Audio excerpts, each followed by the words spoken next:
Hello there.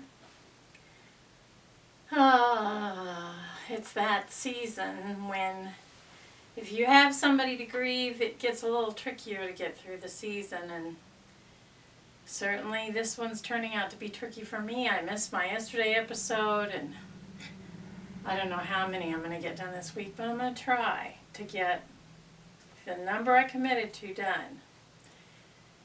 So today I want to talk about foolish. Sometimes people make foolish decisions, and this includes leaders. But I often try to avoid thinking of anybody as either entirely good or entirely bad.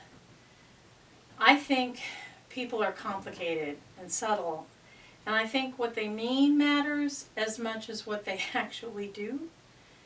And so I have complicated and mixed feelings about my principals, meaning the principals I worked under, and my principals as well.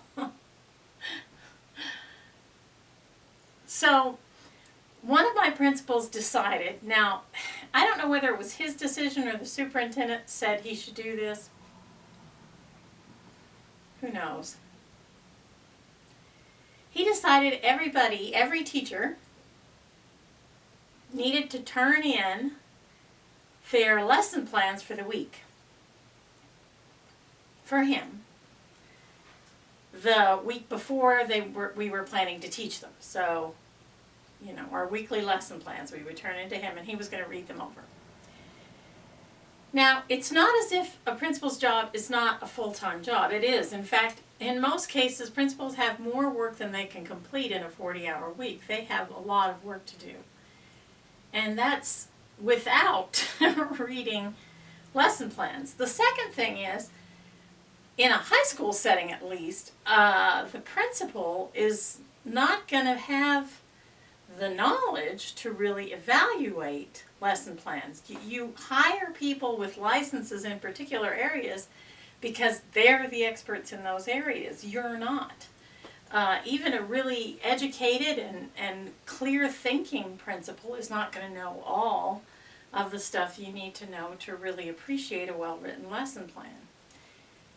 And when I was young, and he suggested that he was going to do this to us, my reaction was, this is stupid. You're being stupid now. Now, whether or not it was his boss's suggestion or he just decided to do this, did not impinge on my thinking about it at all. I thought it was a stupid idea, and I complained about it. Not to him, but to anybody who would be willing to listen to me. I think I even did complain about it to him.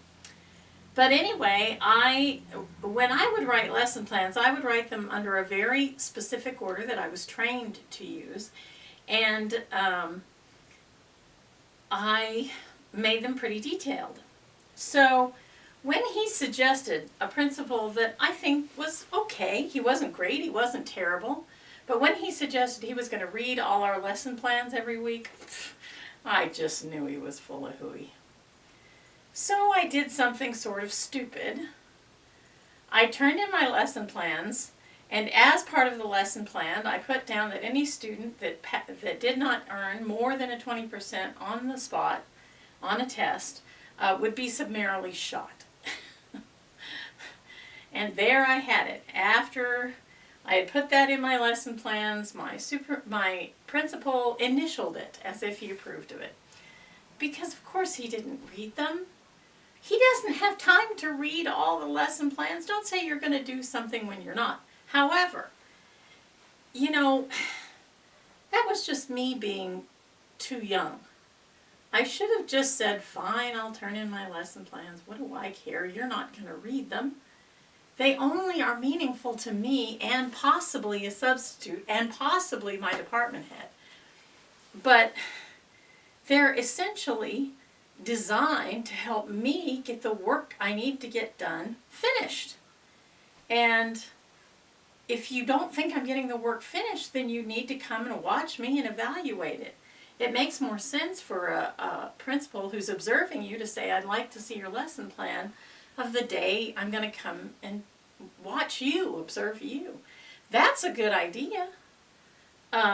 You can say, can I see your lesson plan book while you're there, and just flip through it and see if it looks like it's fairly up to date and kept in a sort of reasonable fashion.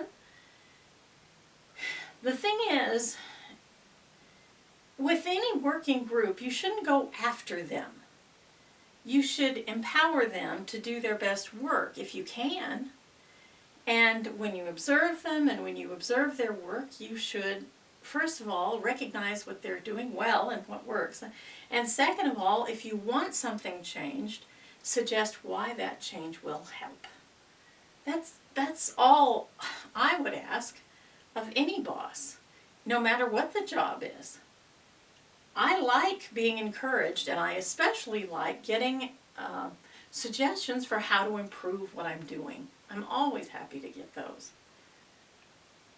So if you have one of these bosses that decides he's going to keep an eye on you, let him.